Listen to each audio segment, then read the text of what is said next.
people in Washington when the war broke out, World War II?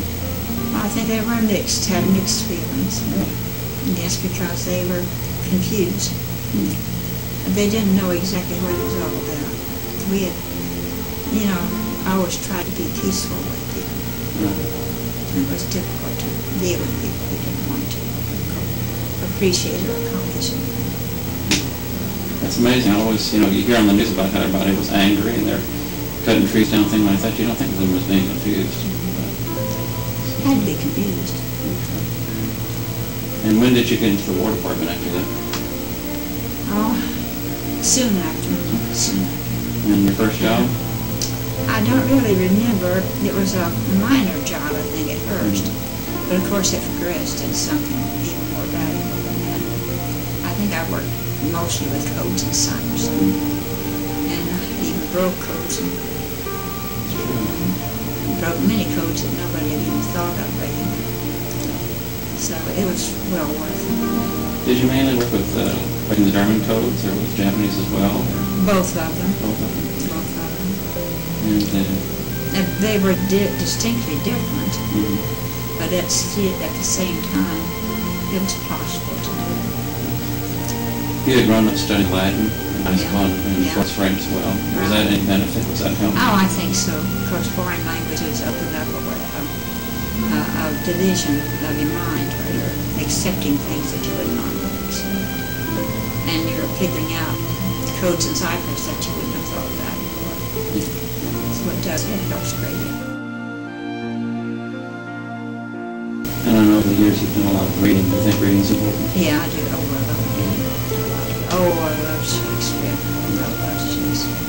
And can you tell me one time there were like two people that worked there in coding that were actually breaking codes inside a Shakespeare play? Oh yeah.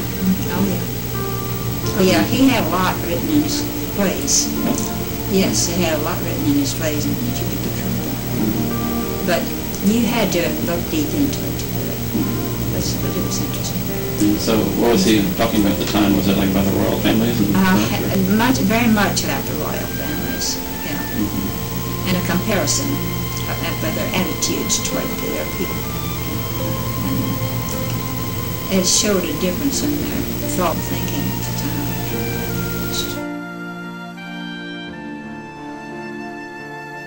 But I remember that she sang with the National Chorus. And also in the Church County Choral Society.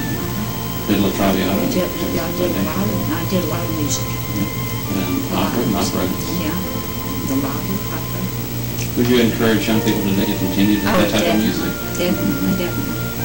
Because it does increase your knowledge of notes and coding notes and combining the comparisons of connected notes. Do you think the discipline that goes with classical music helps benefit other places too? Oh yes, I think so. Because there has to be discipline, or you wouldn't do it. Well, for example, if you had somebody that thought, well, I've played around with the piano and I can play out some notes and play tune or something like that, do you still think it's important for them to study music? Oh yes. What do you think they gain from it? I think gaining it is discipline. It teaches you discipline more than anything else. Because you have to have control. And so often you misinterpret what the author or the composer reports you do. Do you think it's possible that without study to be able to pass music on if you wrote music? Oh, I think you could write music. But would there be a way to pass it on if you didn't know how to enter music in the notes and stuff like that? Oh, I think you could pass it on, please. Because music, I think it's a way of interpretation. Speaking of interpretation, I know you taught the Bible for many years. In fact, I think you not only taught the Bible that I know of. You taught at Central Baptist, Avondale Baptist, Riverdale Baptist, and even there at First Baptist of Bithynia.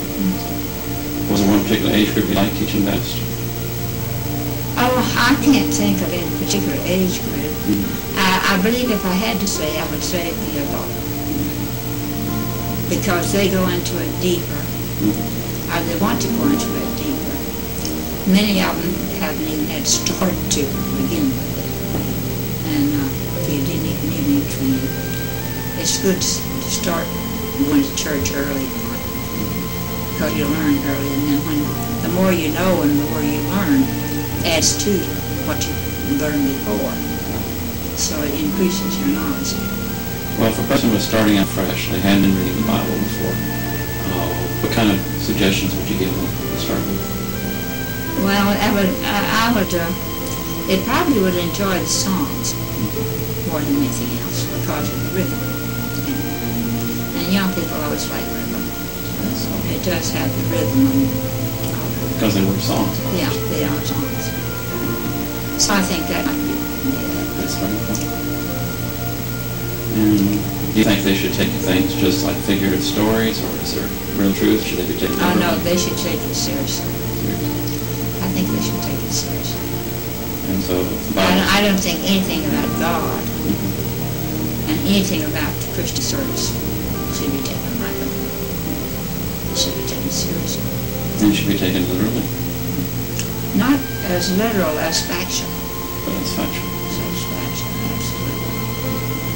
And it is satisfaction. We get it that way. It is satisfaction. Because you have a peace that doesn't come from any other source. And you've had times that you've gone through that have been very difficult. Very difficult. Did you find that God was sufficient for the difficult moments? Oh, definitely. Definitely. So how do you feel you ever sustained or made it better? I don't know of anything that could have made it better than God's help. He sustains you. He gives you the strength to go through whatever you have to go through. And you need to call on Him because He will do that.